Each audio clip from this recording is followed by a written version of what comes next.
বরফে ঢাকা ভূস্বর্গ। জম্মু কাশ্মীরের পুঞ্চে প্রবল তুষারপাত, বরফে ঢেকে গিয়েছে রাস্তাঘাট, ব্যাহত হচ্ছে স্বাভাবিক জনজীবন। পুঞ্চের কোনো কোনো জায়গায় 4 থেকে 5 ফিট পর্যন্ত পুরো বরফের আস্তরণ তৈরি হয়েছে।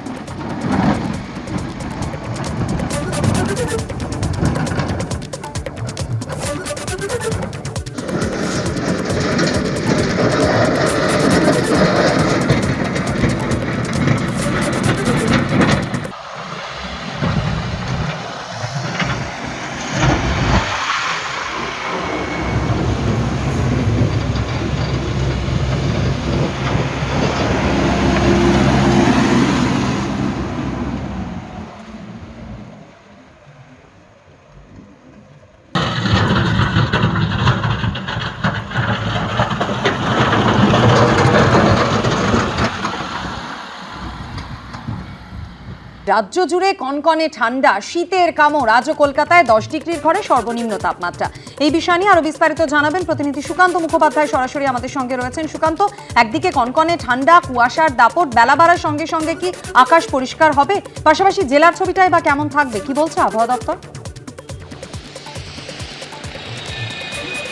দেখো, আলিপুর আবহাওয়া দপ্তর সূত্রে যেটা খবর, যে আজকে দিনের যে তাপমাত্রা সেটা থাকবে একেবারে 10-এর ঘরে, এবং যেটা একেবারে স্পেসিফিক যেটা বলা হচ্ছে যে 10.3, অর্থাৎ গতকালকে যে এখানে তাপমাত্রা ছিল 10.2, সেখান থেকে 0.1 বেড়ে থাকলেও অনুভূত কিন্তু একেবারেই 10-এর নিচেই হবে।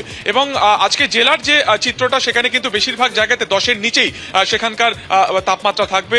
বিশেষ করে বীরভূম এবং পশ্চিম বর্ধমানের যে জায়গা, সেই সমস্ত জায়গাতে কিন্তু শৈত্যপ্রবাহের একটা সম্ভাবনা রয়েছে। এবং এই যে পরিস্থিতি, অর্থাৎ 10-এর আশপাশে কলকাতা এবং আশপাশে সংলগ্ন জায়গার তাপমাত্রা থাকবে বা শীত থাকবে, সেইটা কিন্তু একেবারে 11ই জানুয়ারি পর্যন্ত থাকবে, যদি না আবহাওয়ার কোন রকম পরিবর্তন হয়। এবং আজকে যেটা সিগনিফিকেন্ট বা তাৎপর্যপূর্ণভাবে দেখা গেছে, যেটা আলিপুর আবহাওয়া দপ্তর তরফ থেকে আগেই জানানো হয়েছিল, সেটা হচ্ছে যে কলকাতা, 24 পরগনা এবং বিভিন্ন জেলাতে কিন্তু একেবারে গাঢ় কুয়াশা থাকবে। এবং সেই ছবি কিন্তু আজকেও দেখা গেছে।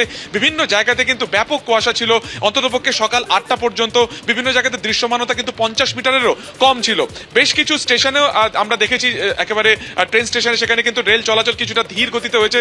যদি এখনো পর্যন্ত রেল সূত্রে খবর যে কোনো ট্রেন বাতিল করতে হয়নি, তবে সকালের দিকে বেশ কিছু ট্রেন কিন্তু তার যে নির্দিষ্ট সময় তার থেকে 10-15 মিনিট বা আধ ঘন্টা দেরিতেও চলেছে। এবং সব মিলিয়ে গতকালকে যেখানে তাপমাত্রা ছিল প্রায় দিনের সর্বোচ্চ তাপমাত্রা ছিল 18, যা স্বাভাবিকের থেকে 7 ডিগ্রি কম। অন্যদিকে এই যে 10 ডিগ্রি, যা জানুয়ারি মাসে কিন্তু বহু বছর বাদে এরকম একটা শীত অনুভূত হচ্ছে, যেখানে 10-এর আশপাশে কলকাতা এবং আশপাশে তাপমাত্রা থাকছে। ফলত এই যে পরিস্থিতি, সেটা থাকবে একেবারে 11 তারিখ পর্যন্ত, অর্থাৎ শীতের এই কনকনে আমেজ শহর কলকাতা এবং গোটা রাজ্য পাবে আগামী 11 থেকে 12 তারিখ পর্যন্ত।